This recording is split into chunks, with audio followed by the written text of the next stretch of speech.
Let me say first off that this is a court of inquiry. It's not an adversarial court. It's a nonprofit educational event.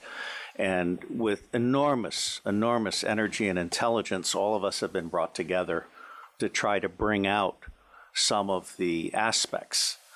So if I may, I have prepared an overview statement based on my work these many past weeks. And I want to just say that as a parent and as a patriot, I'm absolutely outraged by what we're allowing to happen to our children. Humanity is judged on how you treat the weakest member of the society. Let me say that although pedophilia, which says child love, has nothing to do with the abuse of children, these children are not just kidnapped and in some cases bred by families as a cash crop.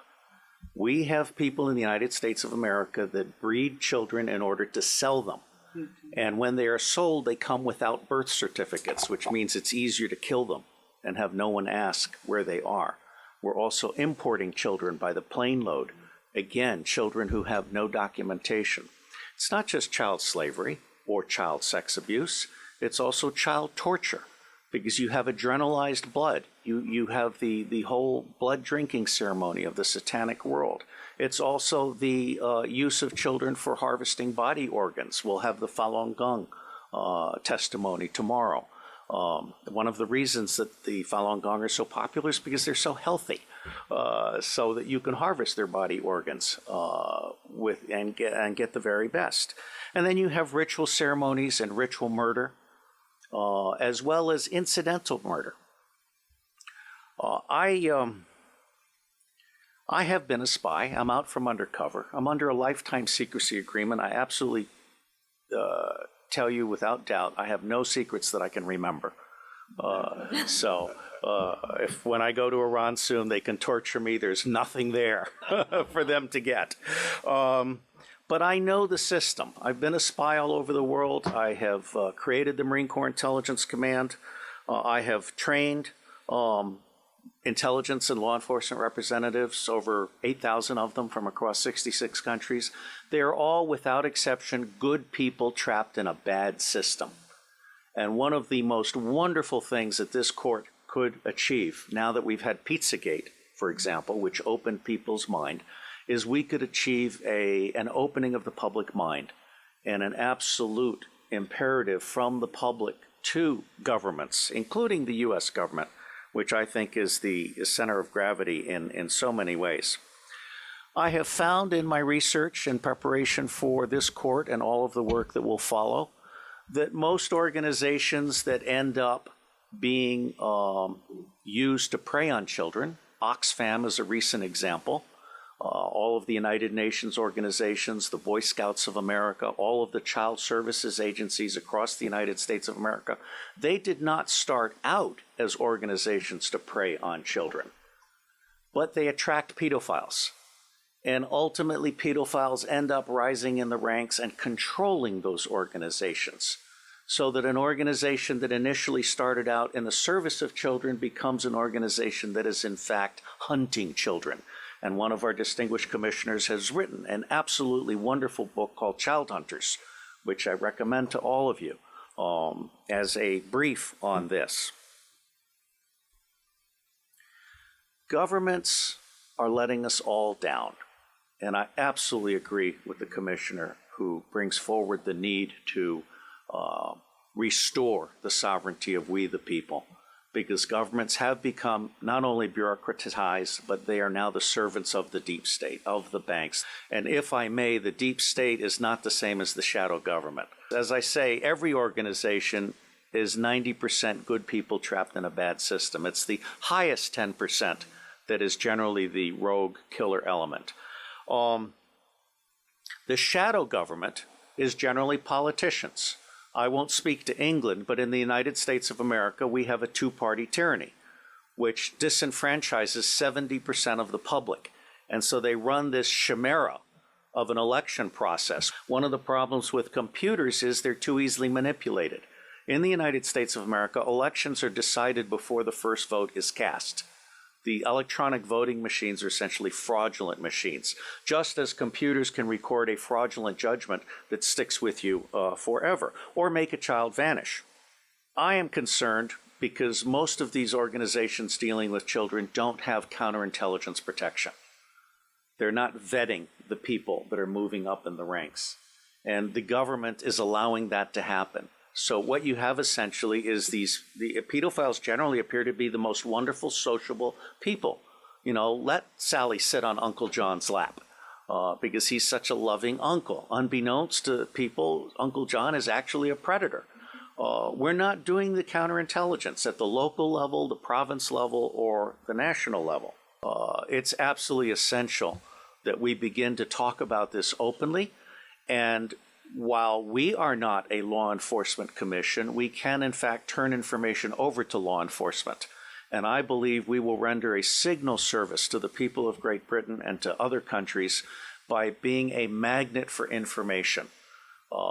It's been my experience that when you put out one piece of free information, it attracts 100 pieces of information from others, of which 10 are priceless. So there's a 10-to-1 return on investment.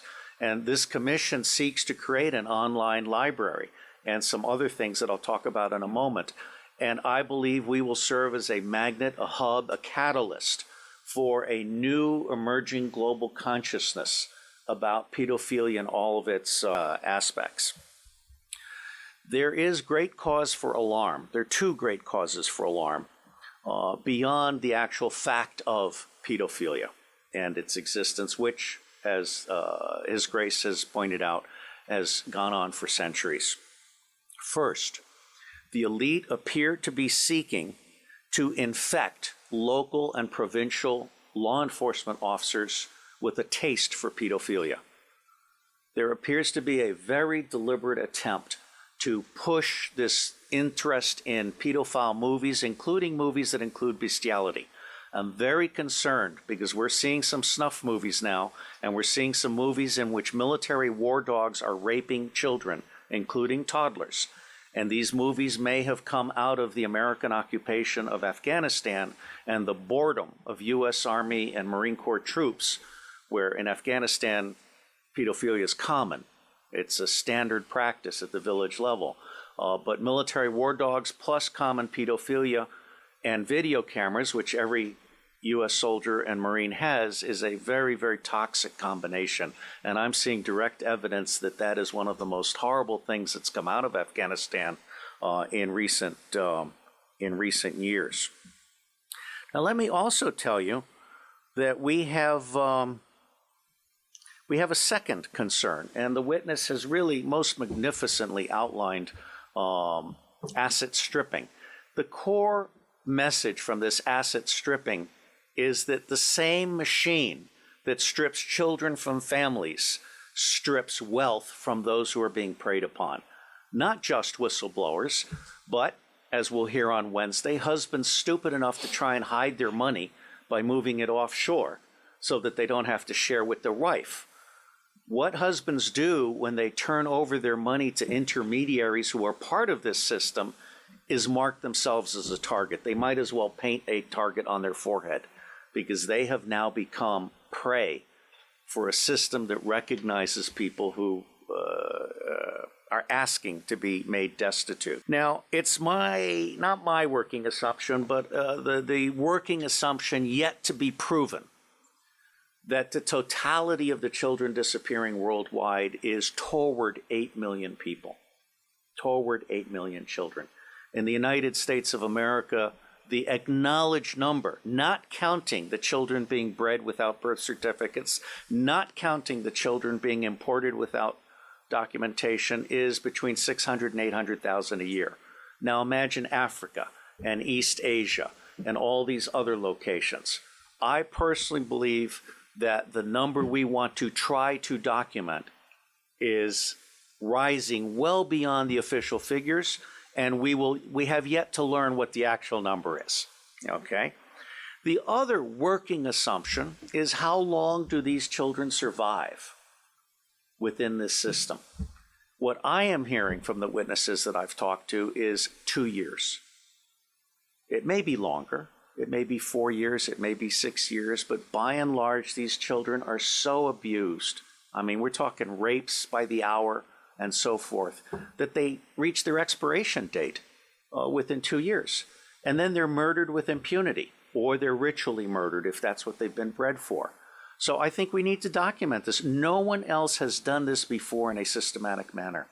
This commission is rendering a signal service by seeking to do an overall view in the public interest. This will be a massive, massive undertaking. And while the preliminary attempt is to do a 6-month to 9-month endeavor, subject to funding availability and the availability of witnesses and also prisoners, there are a number of prisoners who can be debriefed, who, when properly debriefed by specialists, can really give a deeper understanding that has not been achieved by existing law enforcement and other agencies, because they simply treat these people when they catch them, in those rare instances when they catch them, as disposable goods to be thrown into prison and forgotten about. And tomorrow we will have some expert testimony from one of our commissioners who can speak to this far, far better than I. William Binney is my counterpart. He is for NSA what I am to CIA, which is to say, he is saying, as I am saying, that we can delete 70% of our respective organizations and put the other 30% to work. But Binney is also the author of Thin Thread, which is a way of doing deep discovery in unstructured databases and the internet. And so he is prepared to actually help us do pedophilia tracking worldwide. And one of the things that the other technical commission, Stephen Arnold, is very good at is de-anonymizing the internet. This includes every image having a fingerprint. So you can take an image of a child being abused, and you can track that image through the dark web. So there are resources that we can bring to bear in support of this commission's mission. My favorite technical commission is Arno Reuser from the Netherlands, who is a master librarian. He is so good that when the Dutch intelligence community realized it didn't know enough about the world, they recruited him to create the Open Source Intelligence Center for Dutch intelligence.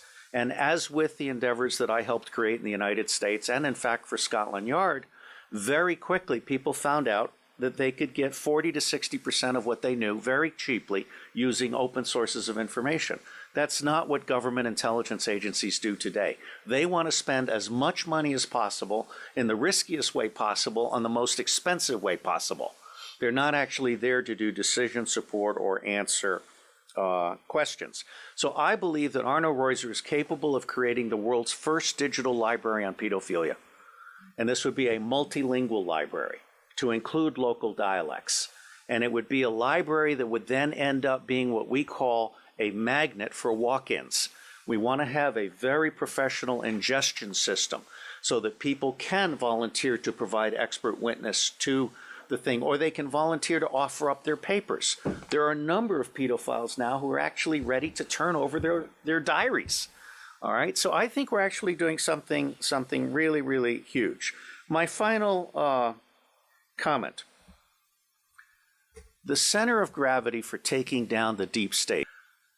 Pedophilia is both the induction glue. Pedophilia is how the deep state recruits and controls people. It is also the Achilles heel of the deep state.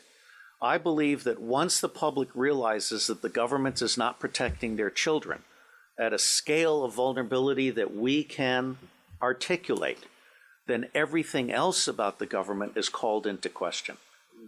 All right? So for me, this is a truly righteous endeavor. And I will end by saying that as much good as it might do to get the British angry, for me, the center of gravity for change is the American public. Because if you can get the American public angry, we will stop supporting dictators overseas. We will close all of our military bases overseas. I am on record as a former CIA operations officer saying that our 1,000 bases overseas are not there for national defense. They're there to serve as lily pads for the smuggling of guns, gold, cash, drugs, and small children. So let me say I am proud to be in your company, and I believe that no matter what we do or do not do, it is going to make a difference. God bless you all.